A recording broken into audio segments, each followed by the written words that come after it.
Il y a effectivement des enjeux financiers considérables, donc tout un système qui se met en place.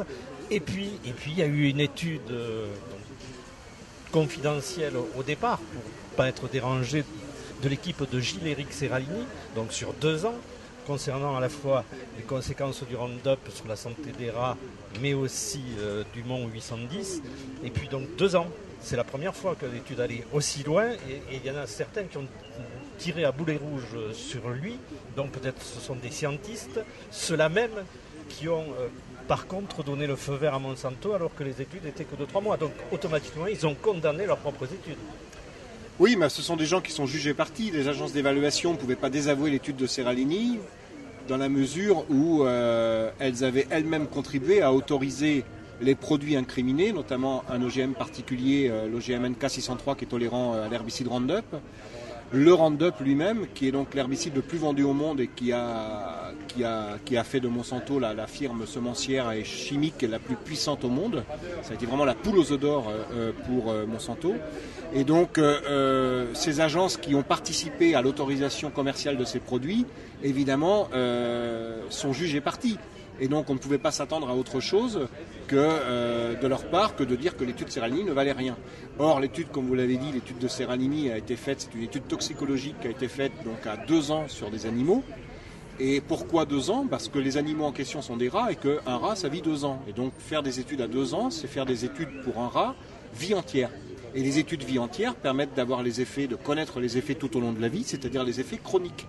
Alors que la plupart des évaluations, enfin les OGM de manière générale et les pesticides, sont évalués, les pesticides dans leur formule commerciale, sont évalués sur des durées extrêmement courtes qui n'excèdent pas 3 mois.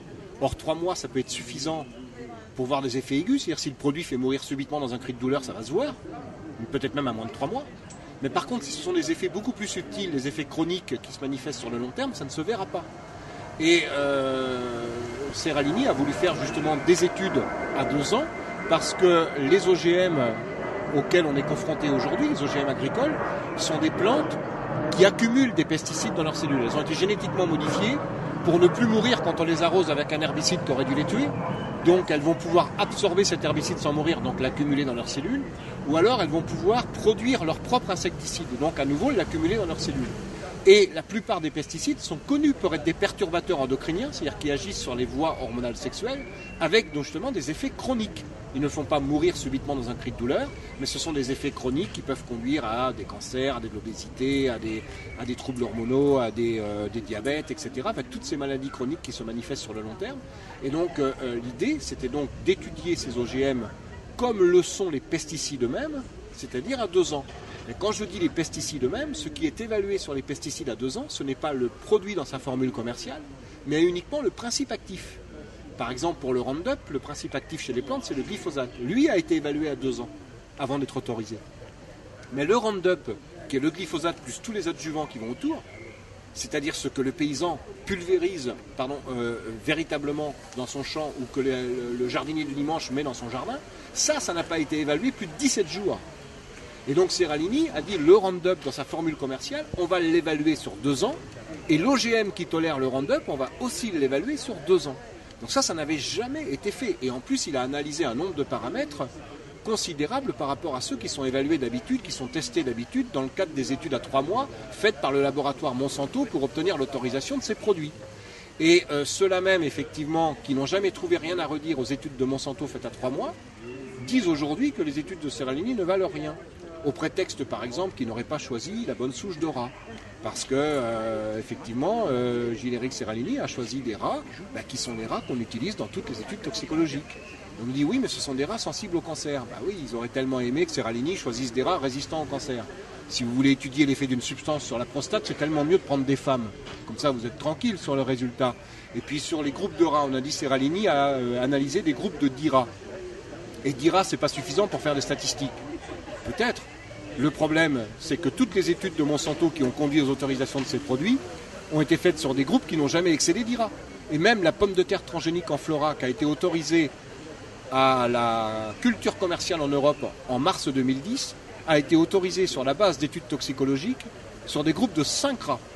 Donc 5 rats, c'est suffisant quand on voit rien, et dira c'est pas suffisant quand on voit quelque chose. Donc on voit très bien c'est complètement malhonnête. Alors qu'en plus en science c'est le contraire, c'est quand on voit rien qu'il faut augmenter les effectifs et augmenter les durées d'observation. Si vous mettez quelqu'un 2 heures au bord d'une autoroute et qu'il ne voit pas d'accident, il n'a pas le droit de revenir en disant les accidents n'existent pas. C'est là qu'il faut, avant de pouvoir conclure une telle chose, on va dire on va augmenter le nombre de spots d'observation et la durée des observations. Alors que si quelqu'un revient 2 heures de l'autoroute et qu'il a vu un accident, il a le droit d'affirmer que les accidents existent. D'accord, il n'aura pas le droit de faire des statistiques, mais il a le droit d'affirmer que les accidents existent. Eh bien, l'étude Seralini, moi je ne suis pas statisticien, donc je ne vais pas me prononcer là-dessus, sur la puissance statistique de l'étude Seralini. En tout cas, ce que l'on peut dire, c'est que quelle que soit la puissance statistique, ça n'enlève rien au constat clinique. Et le constat clinique, personne ne peut le contester.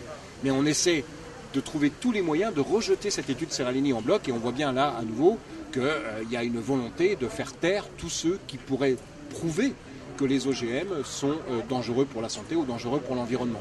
Et alors, vous ne le savez peut-être pas encore, mais la publication scientifique, le journal scientifique dans lequel Seralini a publié, qui appartient à la grande maison d'édition scientifique internationale Elsevier, eh bien, Elsevier a changé le bureau éditorial du journal scientifique dans lequel a publié Seralini pour mettre à sa tête Richard Goodman, qui est un ancien de Monsanto, qui a travaillé 7 ans pour Monsanto. Voilà où on en arrive.